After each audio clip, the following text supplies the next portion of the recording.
To unpack the real issues affecting the Tasman nations, this is Trans-Tasman Talk. Jointly produced by the Unshackled.net and rightminds.nz. Now here's Tim Wilms in Australia and Dieuwe in New Zealand.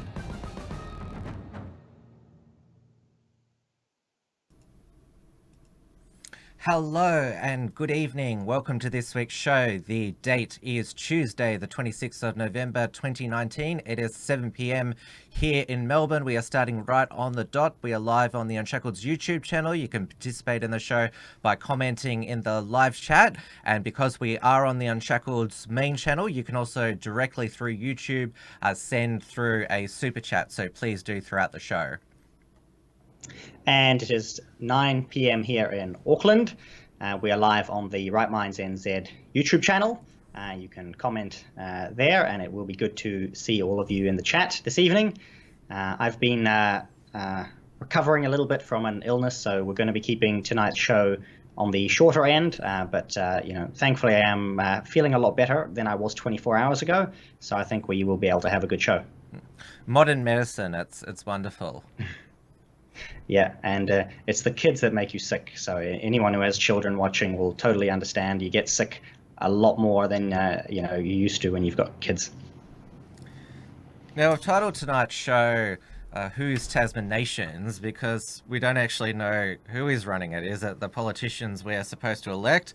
Is it the bureaucracy, or are we being slowly bought out by foreign influence? And every week I start the show by talking about another revelation that the People's Republic of China, ruled by the Chinese Communist Party, has tried to a new revelation about a new method that they've tried to influence our democracy.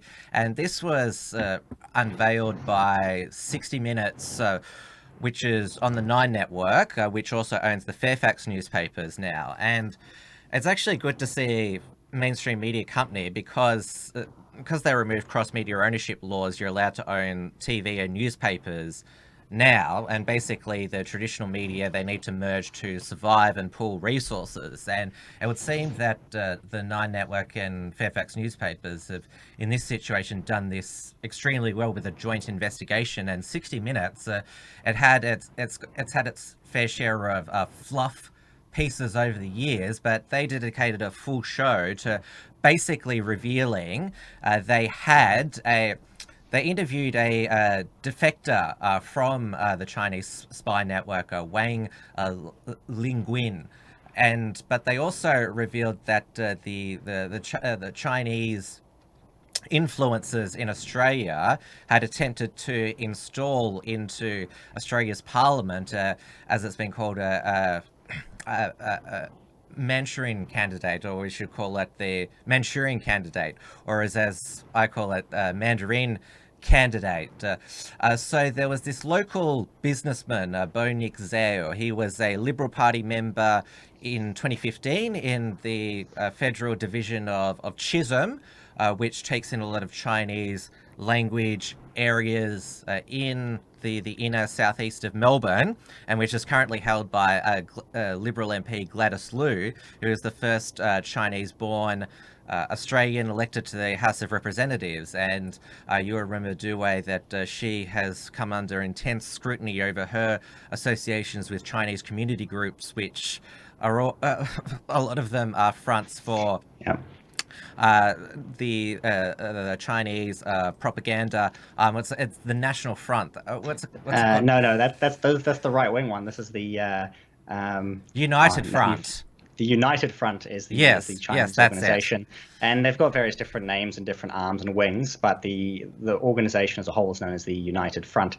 And I've just been told in the chat that we are live on the BFD as well. I hadn't had any time today or energy today to put together a pre-show and put anything. I hadn't promoted this anywhere, so thank you very much to Spanish Bride for doing that for me. And so I'm a little bit disorganized, and I will be even more disorganized in the coming months, but thanks to everyone else who's picking up the slack.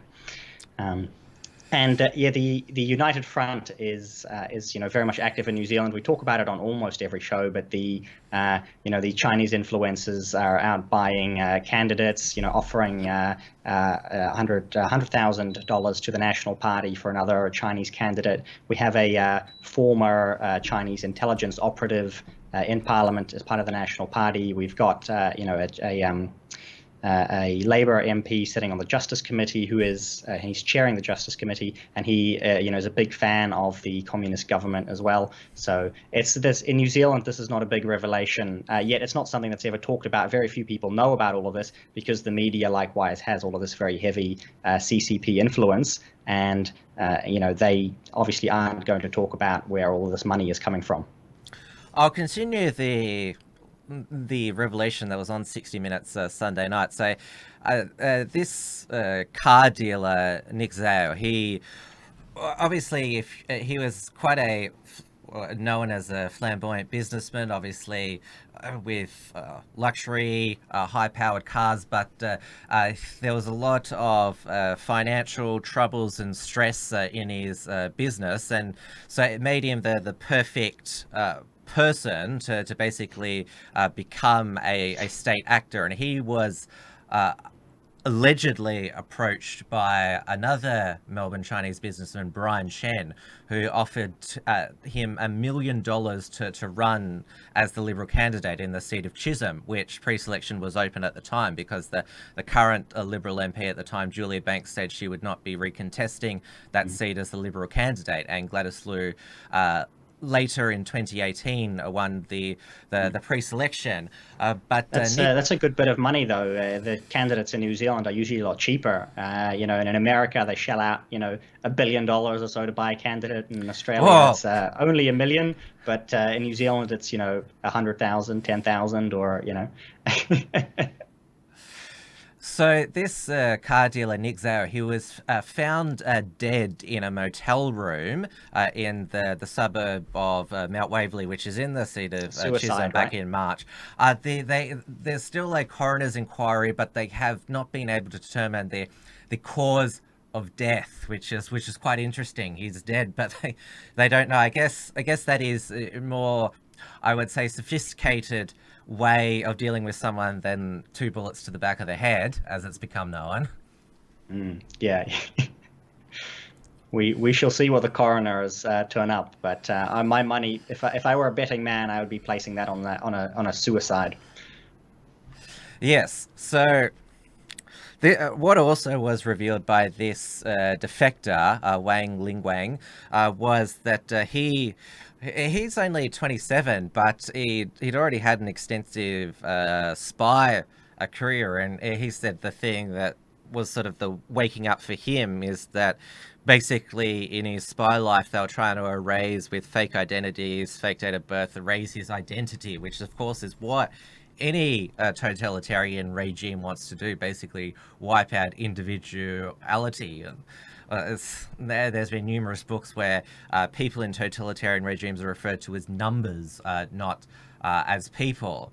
And he talked about how he was involved in foreign influence they're planning to influence Taiwan's upcoming elections, and also to crack down on dissent in Hong Kong. They were involved in a kidnapping of some local Hong Kong bookkeepers who were selling books that were a bit critical of the Chinese Communist Party. So he's now put in a claim for asylum with the Australian government, and obviously this 60 Minutes Fairfax investigation, Parliament is back this week, and it's rocked the federal parliament even more than the previous week when Andrew Hastie and James Patterson, 2 Liberal MPs, were denied visas to go on a study tour to China with the China Matters group unless they repented for their past comments. And Andrew Hastie, he was interviewed for the 60 Minutes profile story. And yes, so this is it's basically because 60 Minutes is the only one of the few investigative journalism programs left on mainstream TV. And of course, if 60 Minutes does something of substance, then it gets a lot of people talking. And now I think, well, we're all sort of feeling that we're in our own Cold War, because obviously the United States is big enough to, and they've been alert for long enough to nip Chinese foreign influence attempts in the bud. But Australia, because we are so dependent on, as I've said before, China for our foreign trade, and also there's a lot of foreign students that come in as well. And he also admitted, this defector, that unwittingly, a lot of Chinese students in Australia became informants on pro-Hong Kong democracy student groups, and they did a profile of them, about their family back in China, basically to... Yeah. I don't need to exactly. say more. And so if you speak, that's right. And that's why obviously a lot of these Chinese expats are afraid to speak out, because if you've got family back in China, then that can be a real problem. We've got, same, you mentioned students. A lot of the universities are heavily funded by Chinese foreign students. And then our number one trading partner is China, and I believe yours is as well, or very close to it. And so that creates big problems on why there's so little pushback at higher levels. And really, it would be better if we were, divesting ourselves from that, heavy reliance on China, because you give them, the free trade, but they're not really interested in the trade aspect. They're interested in what they can buy down the line, just like they do with their loans, to Pacific nations and African nations and so on. And eventually, they come to collect on their debts. Well, it's just broken in the last 24 hours that China has bought probably our most iconic dairy company, Lion Dairy, which has the milk brands Pura, which if you go into one of the Woolworths and Coles, you'll see Pura on sale. Dairy Farmers milk, that's another iconic brand. Big M, chocolate flavored milk, and Dare iced coffee. Basically, I would say our most well-known milk brands are now going to be owned by a Chinese dairy company. And of course, everyone's been aware of the empty baby formula shelves in supermarkets for the past 2 years, and that all is being shipped back to China, and that is milk powder for infants. And now this is actually a physical milk. And yeah, that's and I mentioned the baby formula because everyone's seen what all of it going to China has resulted in, and obviously freaked out that basically, because fresh milk, we use it every day in coffee, cereal, everything, and now it's going to be owned by China. You'll see some prices. You'll see some price increases likely, much like we've seen in New Zealand here. A lot of dairy just keeps going up in price because they can get more of it. They pay higher prices overseas, so we pay higher prices here in New Zealand. For our great quality dairy, the best in the world. Yeah. I'll beg to differ on that. It's undisputed, Tim. This is one where New Zealand ups you in a very clear way. Is New Zealand dairy is absolutely the best in the world. Now we're on the topic of foreign influence and so on. We had a slightly different foreign influencer in New Zealand this week, and the famous comedian Stephen Colbert, host of the Late Show, have visited New Zealand, and he hung out with Jacinda, and he got some trending videos in New Zealand. I have not actually watched any of them. I know that I should have watched it for this show, but I could not. You've got to, sometimes this line of work is hard, and you've just got to sit through things. It's difficult. I couldn't do it. I couldn't sit through Stephen Colbert and Jacinda. I watched that Q&A episode, the Feminist Broadside panel, even though it ruined my day. I just went to sleep that night, basically. I'm down sorry, in the dumps. I failed you by not doing my job. So I can't really tell you what went on in this video. If anyone has seen it in the chat, they can let me know if there were any highlights. But otherwise, I'll talk about the rest of what came out of that visit. But one of the main things he mentioned was that he's no longer proud of his country, which is America. So he's no longer proud of America. And I think we mentioned this a little bit last time as well. He said as well he's going to be moving to New Zealand next year. Because we know that Trump is going to win re-election. So that means that Stephen Colbert will be moving to New Zealand, which will be a great day for America and a very sad day for New Zealand. Well, he earns, I looked up his salary before the show, he earns $15 million a year for hosting The Late Show. As MediaWorks or Media and Entertainment New Zealand or Fairfax New Zealand, have they got that sort of money to pay Stephen Colbert? Because that's the thing, they all pledge these celebrities.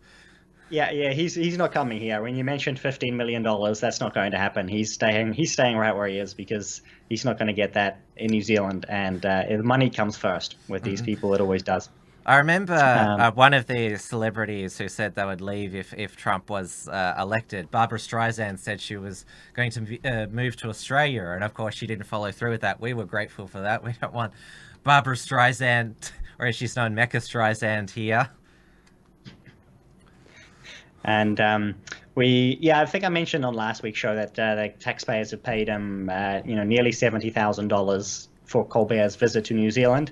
But apparently we're getting that back in tourism, in tourism dollars, which will never really be measured. So we paid a good bit of money here. And does that mean when they say you get the money back, does that mean the taxpayers get a refund on the money or is it just goes to what? How's it? We always get screwed. If you're the taxpayer, the answer is you always lose. Always. Yeah, there's never a taxpayer dividend. No. I wish that would be nice, wouldn't it?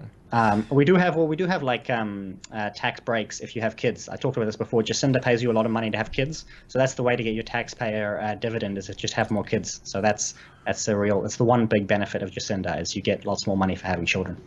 And I think you've mentioned that before, and that's one of the good policies, encouraging the local population to increase the birth rate, stabilize the population with local born future citizens rather than just importing them. And Jacinda Ardern has led by example. She's had a baby in office.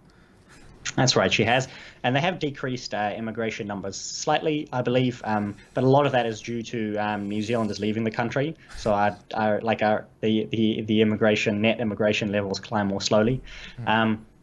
So yeah, there's a little silver lining on the Labour New Zealand First Green government. That's the tiny little bit of the good thing that we're getting out of them.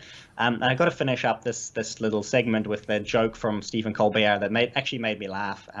He asked if he could be taught how to play rugby, and he said, "We have a team in the United States called the All Whites, and it's the Republican Party." But there is a New Zealand team called the All Whites. That's exactly what the soccer team is called. It's what the soccer team is called. But he was making a funny political joke, and we were talking a little bit about, was it last week, about the Groypers and so on. But they are pointing out the fact that it is actually true is that the majority of the Republican, upwards of 90% of the Republican voters are white, which is obviously his joke there, and that the more people they can bring in who are not white, they will automatically vote for the Democrat Party. So Stephen Colbert, he's making a subliminal message there, saying that, well, that's the same. It's alt-right talking points coming from Stephen Colbert. So yeah. It's also been a week of political lawsuits in both our nations. We had in Australia announced on Monday, it goes way back to June 2018 when Liberal Democrats, then Senator David Linehaum, got into a spat with the Green Senator Sarah Hanson-Young. it was after the horrific rape and murder of Melbourne comedian Eurydice Dixon, and Senator Fraser Anning put up a motion in the Senate that women should be allowed to defend themselves with pepper spray and carry other types of... As they should. Yes, but of course, to the feminists, you shouldn't. Women shouldn't need to carry things to defend themselves or learn self-defense. So you should teach men not to rape. And there were obviously the Greens opposed this, and it wasn't recorded on Hansard, but Sarah Hanson Young said that. Well, women wouldn't need these things if men didn't rape. And David Leyonhjelm interpreted that comment as all men are rapists. And he interjected to her, "You should stop shagging men." And then they had an altercation in the corridors, a verbal one, I should say, where she called him a creep, and he told her, as he has repeatedly done to a lot of people who piss him off, David Leyonhjelm told her to fuck off. But the thing was that David Leyonhjelm repeated his interpretation of her comment outside of the Parliament in two interviews on Sky News and 3AW. It was on the Outsiders program that he probably made what sort of really turbocharged this, because he said the reason why he made the stop shagging men comment is because he said she's had boyfriends, the rumours about her are well known. And the Sky News producer on that day actually wrote that comment in text because they have the scrolling news text down below, and actually wrote that. And so the producer who wrote that got fired, and Sky News apologised and pulled that segment. You can still see it on YouTube.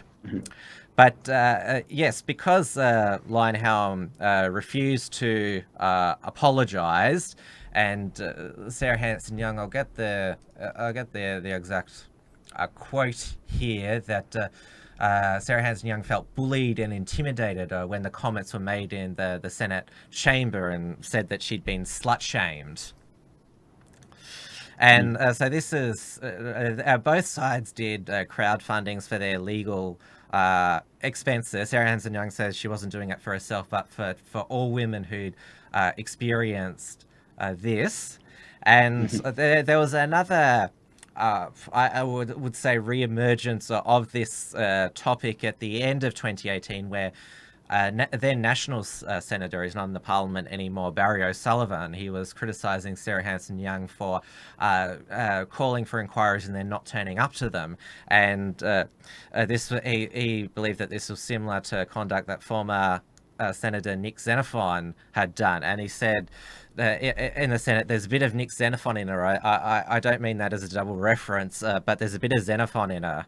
And then Greens leader Richard Di Natale said that man is a disgrace. He should be booted out. We've heard days of sexist filth from that man. He's a pig. And Senator O'Sullivan, he withdrew it, saying, "Oh, there was no meaning, double meaning needed." And Richard Di Natale was asked to withdraw the pig comment. He wouldn't, so he got booted from Parliament for 24 hours. And then Sarah Hanson Young, she made a big speech about them, saying, real men, they don't bully or threaten or slut shame women in the workforce. And she's like, "I will name you Senator Bernardi, Senator Anning, Senator O'Sullivan, Senator Leyonhjelm." And I would say that she and the feminists are probably feeling quite vindicated that all the four men that she named are no longer in the Senate. Leyonhjelm resigned to contest a New South Wales upper house seat. He fell short of winning a seat. Senator Barry O'Sullivan, he lost pre-selection for the National Party to a woman by 1 vote. Obviously, Fraser Anning, he failed in his re-election bid, and Corey Bernardi, he's deregistered as Australian Conservatives now. He was sitting as an independent. He's now going to be resigning at the end of the year. And of course, Sarah Hanson Young got re-elected as the Green Senator for South Australia for another 6 years. So the it decision... sounds like you're having a very lucky streak over there. That's Oh well, I'm saying that. Sarah Hanson-Young and her supporters would argue that all of these sexist pig men, they're no longer in Parliament because real Australians don't vote for such people. But yes, so the verdict came down yesterday. This was in the federal court. Justice Richard White found Mr. Linehelm acted out of malice with the intention to publicly shame Miss Hanson-Young by suggesting she was a misandrist and a hypocrite during Parliament and in media interviews in June and July 2018. Where have I got it here? It's said here that where have I got it? Where have I got it here? Oh yes. It is likely that the respondent heard that which he was predisposed to hear by reason of his pre-existing opinion of the applicant as someone who made collectivist statements. So basically saying that, oh, you heard what you wanted to hear because you didn't like Sarah Hanson-Young in the first place. So the damages are $120,000 that David Linehelm must pay to Sarah Hanson-Young, plus interest and costs, which will be determined in another hearing in December. And a lot of people have made the comment that, well, because it's basically a workplace compensation payment, and if you've got your finger sliced off, I don't think you get that much in a workplace accident. Yeah, no, that's a lot of money. And I'm not, it's it could be. Yeah, I'm just wondering how you calculate damages for a comment like that. I suppose the insinuating that somebody is a slut might be damaging to their reputation, but I'm not really sure if that applied to her. Although I'm speaking with my pre-existing opinion here, so. Well, we just had the annual slut walks in Melbourne and Adelaide. Oh, exactly. So it's that is meant to reclaim women's control over their sexuality and who they choose to have relations with. So if you don't believe that being a slut is a bad thing, then why would you be bothered by slut shaming?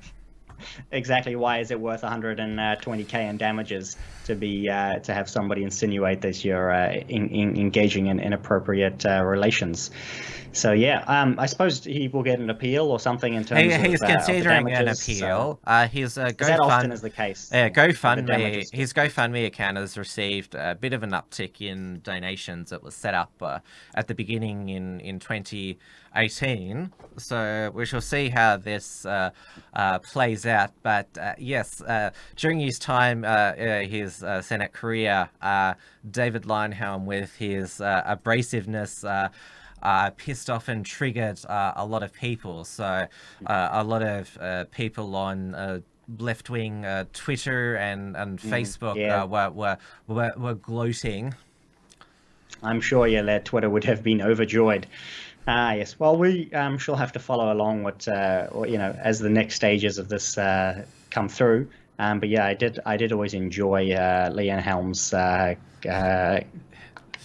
commentary and positions as kind of the he's sort of the right libertarian kind of senator, the only one that you had. So he definitely was the only one who I had been aware of and following in your Senate. He was the one making the international headlines. Yes, because he during the aftermath, because everyone was pressuring him to apologize, even Malcolm Turnbull, and he said, I wish the Prime Minister would stop being such a pussy about this, which I don't think a politician has described the Prime Minister in such language. No, that's very much in his character there. In New Zealand legal news, we also have a few new developments or updates. We've mentioned the New Zealand First and National Party legal disputes in the past, but they've kind of escalated a little bit under a similar line of parliamentary privilege this week. So to give you a quick rundown, and a refresher for everyone. The dispute between New Zealand First and the National Party really started when when National leaked documents about Winston Peters receiving extra pension funds. So he had been claiming pension as a solo beneficiary, but actually he was in a relationship with someone, so he'd been getting extra money, and the National Party leaked that to the media before the election, and so on. And so that feud is ongoing.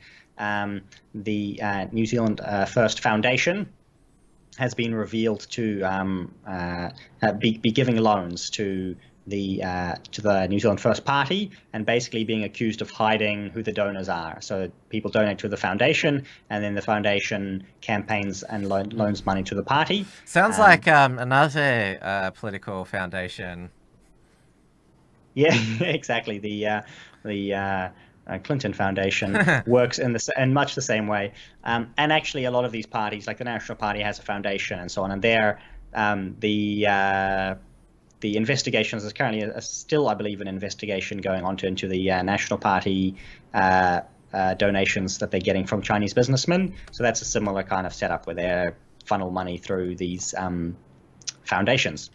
So all of these allegations were made by a leaker in New Zealand First, and then in Parliament, Nick Smith made some comments about the donations. He tabled an email that they had received from a New Zealand First lawyer. And he mentioned, and I need to find the exact details here. So he had said that it was all fraud, it was all false and malicious, and so on. And then but when he was outside of the House, he said he had to be very constrained and careful about his choice of words because he had been threatened to be sued. And so he's obviously very worried that he's going to be sued for these comments that he's made against the New Zealand First Foundations, the allegations that he's made. And so we shall see where that goes. But pretty much, a few members of the National Party are possibly being sued for making false claims and allegations against the New Zealand First Foundation by their lawyer.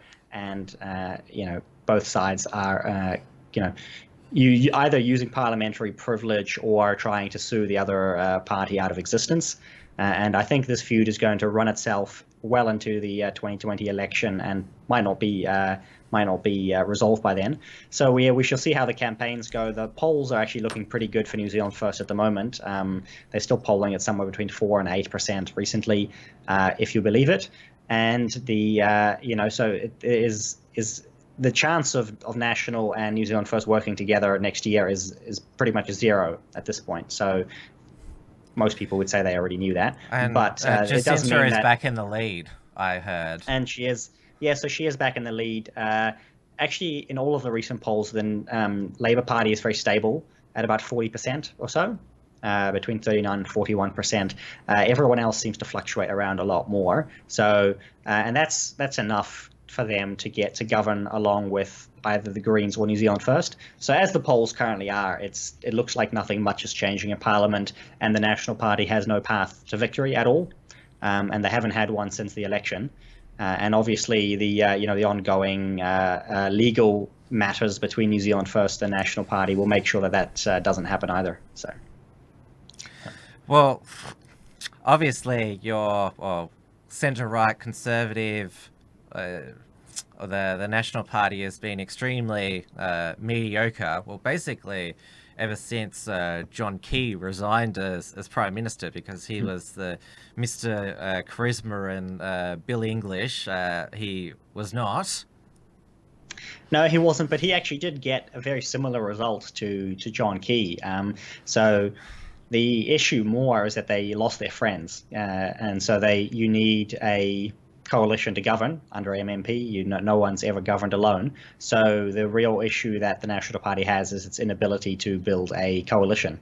So they're trying to move further to the left, I think, because all of the other parties are more towards the left. But I'm not really sure if that's going to build them a coalition. We shall just have to wait until after the next election. I suspect Simon Bridges will get rolled unless he accidentally ends up as Prime Minister.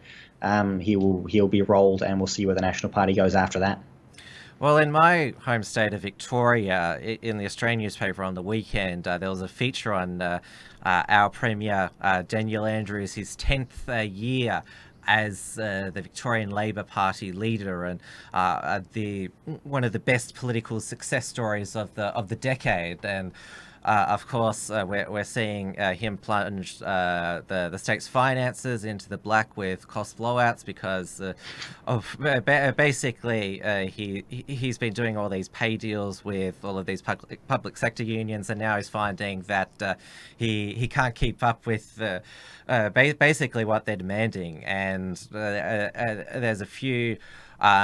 Or the Victoria Police, they're about to go on industrial action because they're not getting a significant pay increase, but they also have to put up with a lot of the leftist aggression in the streets of Melbourne, and also the crime that has plagued the Melbourne suburbs. And the industrial action they're taking is that they're not going to issue things such as jaywalking fines, speeding fines, which is, I wish the Victoria Police would take this industrial action all year round.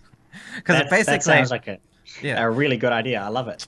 Like, obviously, if you bash somebody, the police, or if you get bashed, the police are going to investigate that. But it just shows that the police, by just not enforcing these revenue-raising measures, that's exposed to this, like, it's not really a big law and order issue, the speed cameras and jaywalking. So it's quite a revealing industrial action there. Yeah. Yes, we know what the critical police work is and what isn't. Yeah. Yes, but the point is, despite all of his stuff ups and incompetence, and let's not forget he got away with when he first won the state election in 2014, the red shirts rorts, where they used electoral staff as campaign workers, which the ombudsman, that's one of the words I find difficult to pronounce, basically said that this was a misuse, but no one's been prosecuted for it. Basically, the state Liberal Party has just been less than mediocre, just basically non-existent. I mean, Daniel Andrews, he narrowly won the 2014 election, but won 2018 a landslide, and got a much better upper house, where he's been able to push through his firefighters deal to diminish the power of the Country Fire Authority, the volunteer organisation, and gender degendered birth certificates, where you can change your gender to whatever every 12 months. But the reason why I mentioned this is because a lot of people on the right are getting...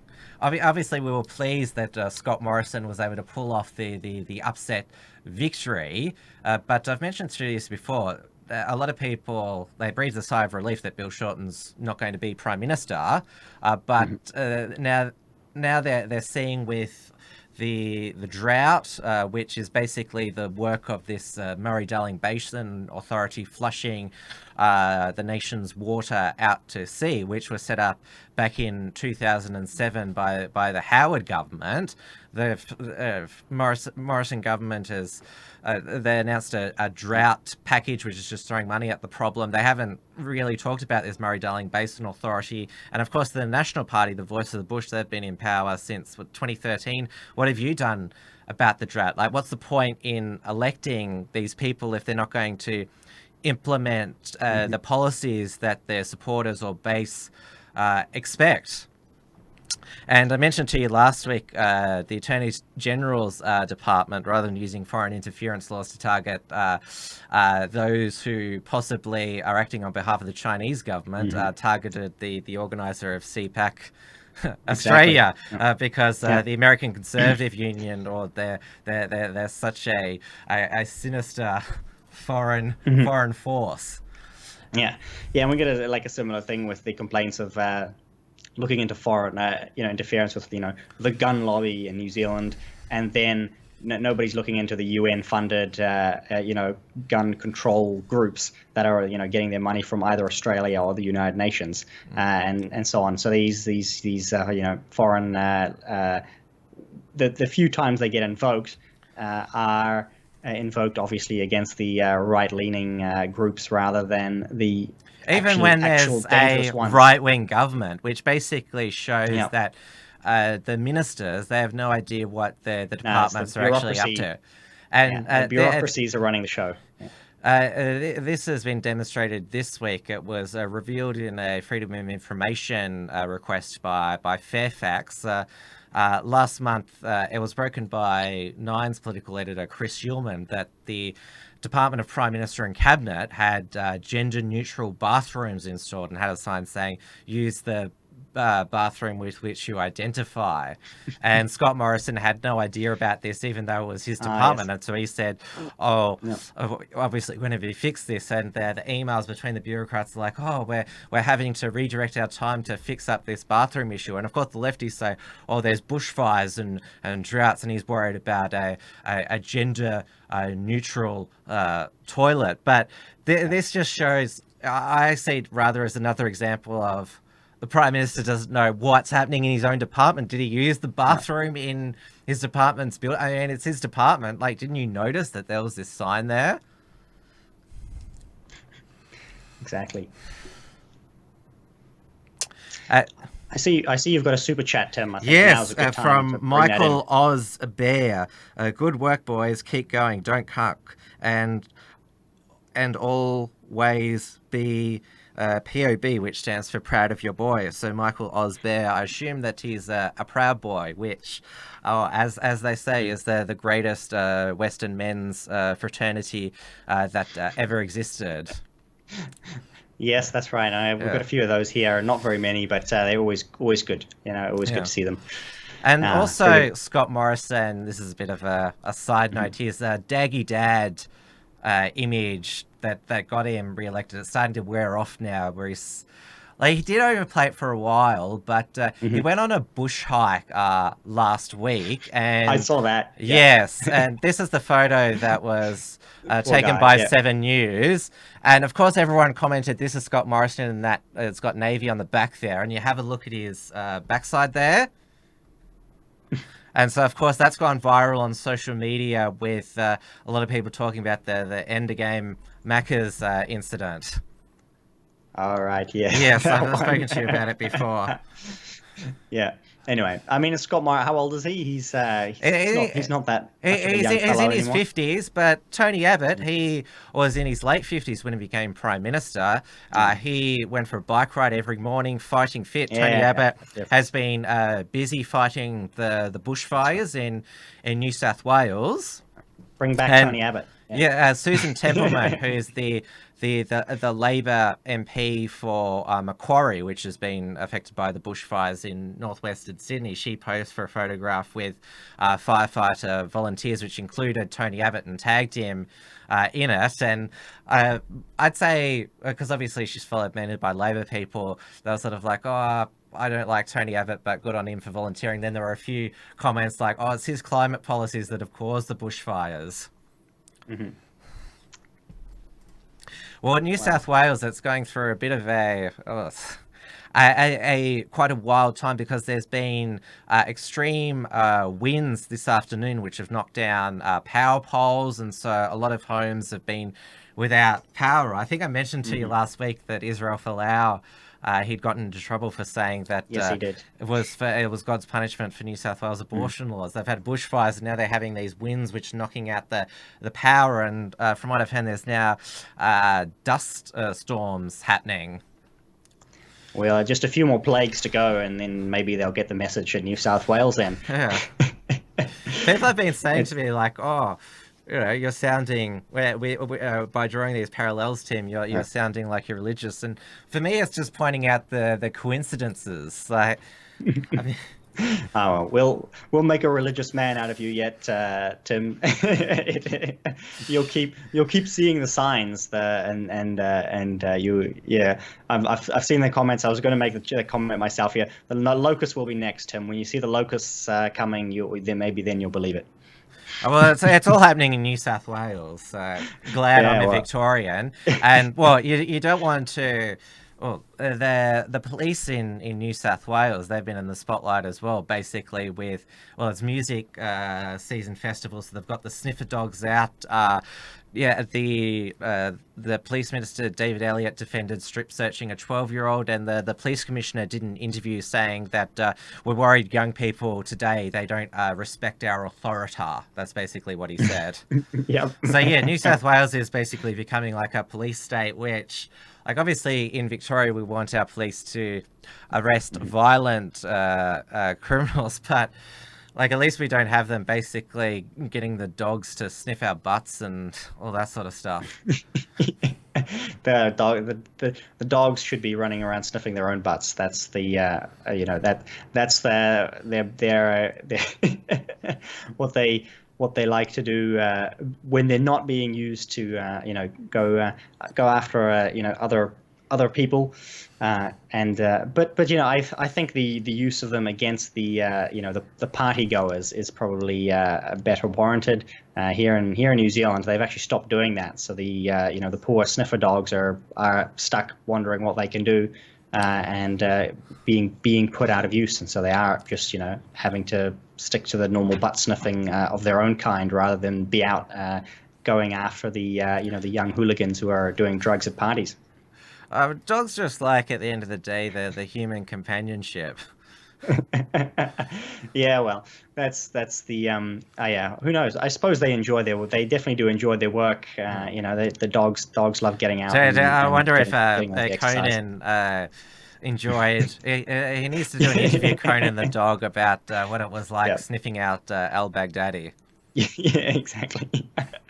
Yeah, I saw a good line from Trump today where he had Conan at the White House, and he said something like he's trained to go after people who talk, and so you better watch yourselves. Pointing over at the media he signed a animal cruelty bill today, which makes sadistic animal cruelty a felony. Somebody posted on their Facebook wall, because obviously everyone loves protecting dogs, that, oh my God, he's literally Hitler. And I made the comment, the Nazis, they actually passed, like, one of their first acts was an animal welfare bill. So yes, Trump is literally Hitler in this situation, protecting animals. Yeah. So I wonder if the left, because they all have Trump derangement syndrome, whether they'll make that connection and say, look at the comparison. It's only a matter of time, you know it. Shall we, since we're coming up to closing time, and I wanted to wrap this up a little bit shorter since I'm not quite mended yet, shall we do a rapid fire government failures little segment, or we do less than 30 seconds for each failure? I think we can't end the show without mentioning the banksters' latest high crimes and misdemeanors. Westpac, one of our big banks, they had been under investigation by our financial transactions regulator, Austrac, who uncovered that they'd facilitated 23 million illegal transactions, which were related to money laundering. They violated counter-terrorism laws, and also these transactions also funded child exploitation in the Philippines. And if you know anything about child exploitations in the Philippines, it's not just, well, any type of child abuse is abhorrent, but what happens over in the Philippines is, because it's still a very impoverished nation, is that there's, I would say, white Western pedophile imperialists. They come in, offer the parents money to have their children perform in this child pornography, which is it's the most barbaric form of abuse, I think, on the planet. It's basically these sick people who are watching it, not just watching the sexual abuse of a child, but sexual torture as well. There was actually a case where a girl died from this sexual abuse. A lot of it's live streamed as well. It's truly abhorrent. These people are they're the evilest people, and that's what the elites are getting up to, and they call us conspiracy theorists for pointing this out, and it's always only a matter of time before the evidence comes along to back it up. So it was $11 billion in total, the illegal money, and that the ATSIC has launched a lawsuit against them. They could get fines up to the billions, but of course, banks and other businesses that get fined, they just do hidden ways to pass it on to their customers. So you basically need to jail the managers and the CEOs. And the Westpac CEO, Brian Hartzner, he claimed last week that he didn't need to resign, but he resigned at 8 a.m. Australian time this morning. Everyone was saying at the end of last week, oh, do we have to play this game again where we have to bet on when he falls on his sword? And the chairman has said he's going to bring forward his retirement. Brian Hartzner, he'll leave with a $2.7 million golden handshake, which, well, if he's facilitated 23 million illegal transactions, I mean... Yeah, it's a spare change, right? Yes, but it was... but yeah, that's just... And the fact that they pay him to go after all of this... he still walks away with millions of dollars. It's just crazy. It boggles the mind. Well, it's been reported in mainstream media today that Mr. Hartzner told a closed-door meeting that the bank had decided to cancel its Christmas party. Unfortunately, in this heightened media environment, it would not look good if we have our staff whooping it up with alcohol. And if it were just alcohol, right? And he also claimed that the media had made out like the child exploitation scandal seems as though the world is ending. And he alleged that actually for people in mainstream Australia going about their daily lives, this is not a major issue, so we don't need to overcook this. Yeah, I'm sure that, parents who send children to school, they don't care if their child might be the victim of a pedophile. Yeah, totally makes sense. Exactly, and to think that the Australian people wouldn't care to find out that their elites and bankers were busy laundering millions or even billions of dollars to exploit children in the third world in the most depraved ways. That is what should be front page. That is far more important, or almost more important than just about anything else that could be going on. And this was the same bank that sent Patriot activist Blair Cottrell a letter back in June that they were closing his bank account for commercial reasons because he's a far-right extremist. And I played on the Uncockables last week Westpac's woke advertising, where they talked about how some refugees had come from Beirut to set up their some local Middle Eastern bakery, and they used Westpac merchant facilities. And then they also had they had an ad with this Westpac scholar who ran this multicultural LGBT support group. And it was actually the leader of this Westpac. She was actually like a really attractive Indian girl, and she was lesbian and sort of like, which yeah. But it just shows that all of this woke advertising is like, it's just a cover for and it fools the SJWs to think, oh, you won't facilitate payments by far-right extremists, or won't advertise on the Alan Jones show or whatever. And yet these SJWs are so they're so sucked in easily that they don't know that corporations are committing the crimes that they used to rage against 15 years ago. That's right. They love the woke business and the woke corporations and the woke capitalists. But these people have not changed. They've just decided they can, they're still out there to make their money, and they're out there to please who they think will make them the most money. And then obviously behind the scenes, they're busy engaging in the most depraved and degenerate things. Yes, which basically shows how the left, well, they've not just been taken for a ride by the corporations, but by the governments as well. They're basically demanding Big Brother surveil all their political enemies, and we need censorship of the internet, hate speech shut down. I've got another super chat here from Anxious Aussie for $4 Australian. Thank you. Farmers Convoy for water, the 2nd and 3rd of December in their ACT.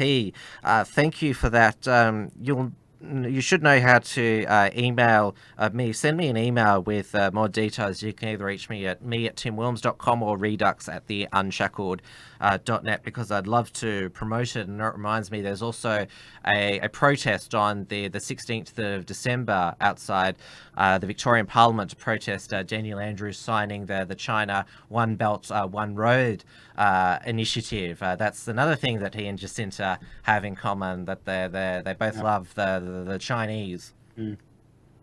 Yeah, One Belt, One Road with Simon Bridges as well. It's inner party, outer party stuff, right? They're both love that. I'll finish up with some positive news. I think the last item, a little bit of government failure to take away the quite that previous depressing item that we had. And I'll just read out the quote here that will make your day, perhaps. So we have this thing that the government is doing in New Zealand called Kiwi Build. And basically the government is building houses and going to sell them for a low price to first home buyers, so that you can get, a nice communist built house by the government. So here's the quote. Yeah. News Hub can reveal that the government not only failed to sell some Kiwi builds to first home buyers, but it couldn't even flog them off to Housing New Zealand, as they didn't fit design standards. So there are 75 unsold Kiwi built homes, which I think they only built a few hundred of them to begin with.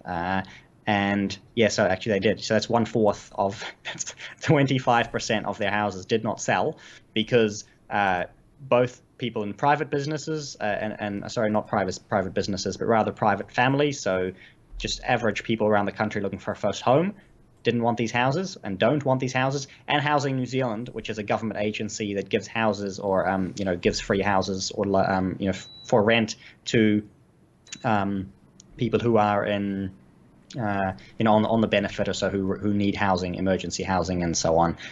They didn't want the houses either. So like the Comrade Jacinta is able to build houses that nobody wants, not you, not the government, not anybody. Can they be worse than all the new apartment towers that we have in Australia, which have all the cladding and which are lurching from one side? Are they as bad as those?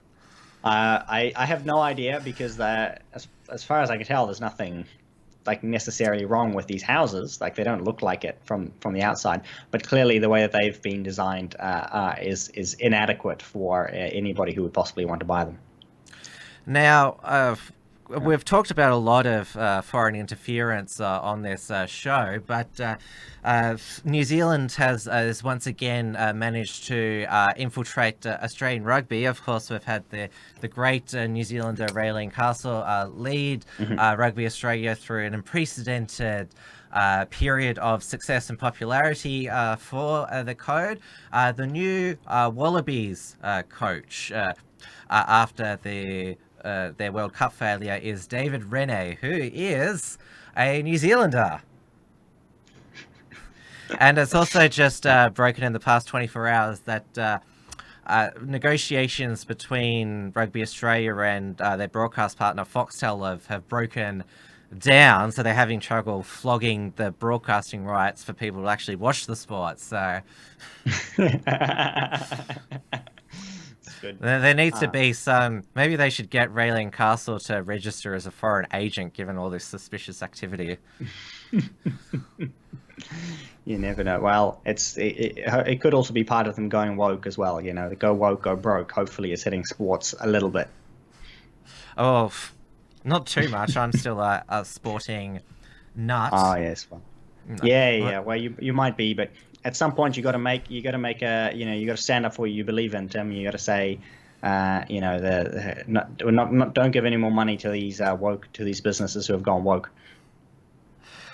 And I might finish the show with a message because I just got a news alert in the past couple of hours that another child had been found unresponsive in a car due to heat, because it is coming summer. And during the weekend in Brisbane, 2 young children were found dead in a car park. Their mother has been charged with murder, and my opinion is that if you leave your children in a hot car, they just suffer severe brain damage. You're supposed to be locked up and thrown away. The key, it just seems to be happening. Death penalty, Tim. You've got to support the death penalty.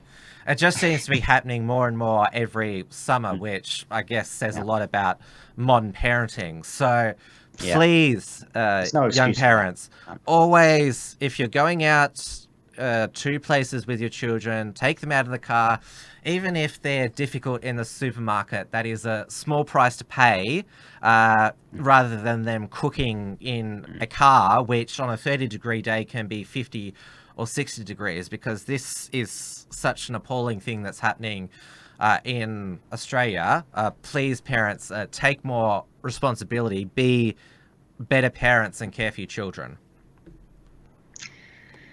Well, and we get very little punishment here in New Zealand for when these parents do neglect their children and children end up dead. And perhaps next week I'll cover a few more recent justice related items that have come up.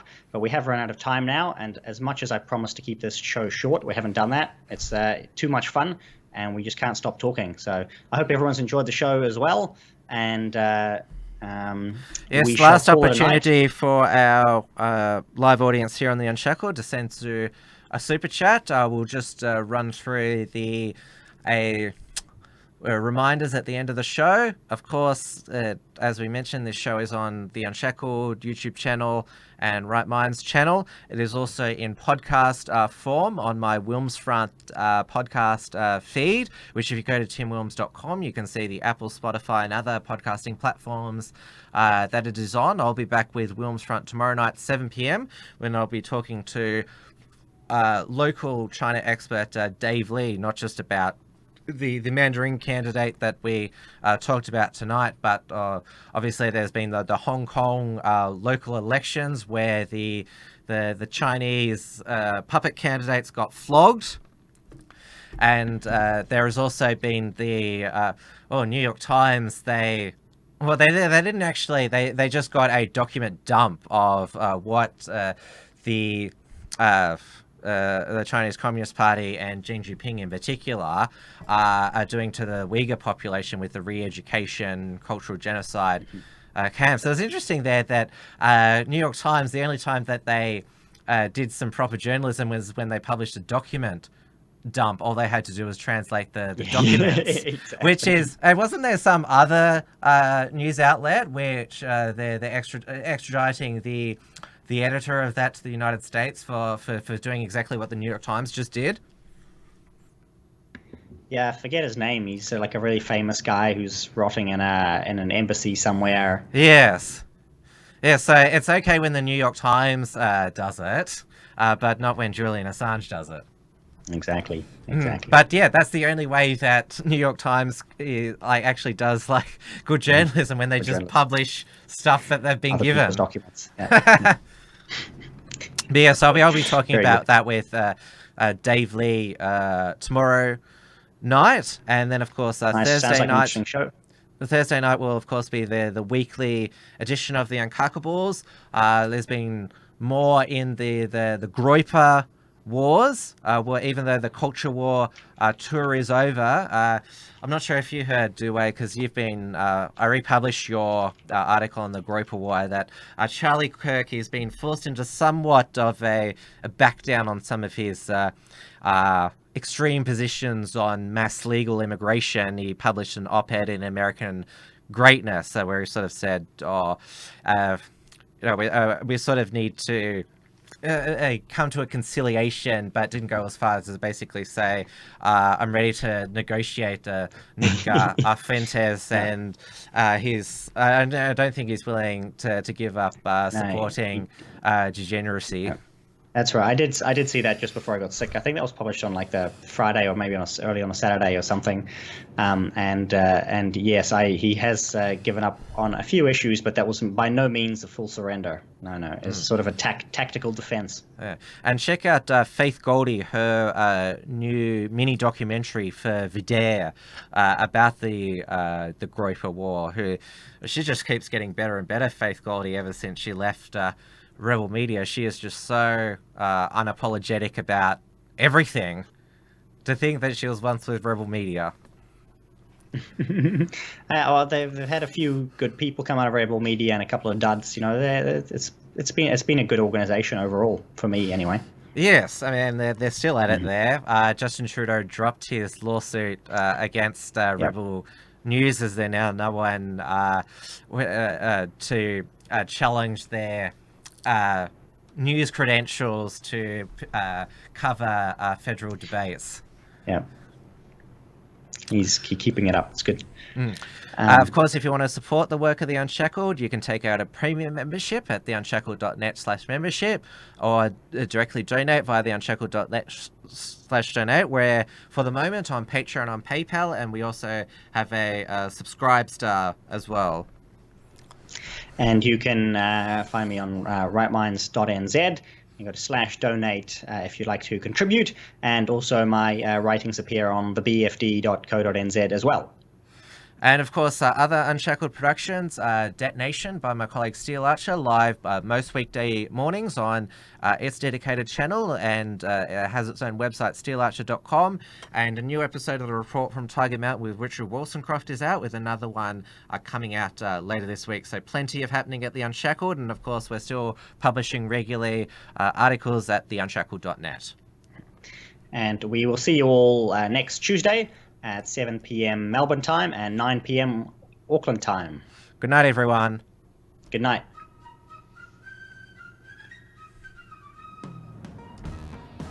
Thanks for tuning in to this week's edition of Trans-Tasman Talk. To keep up with the latest real news and analysis from the Tasman nations, visit theunshackled.net and rightminds.nz.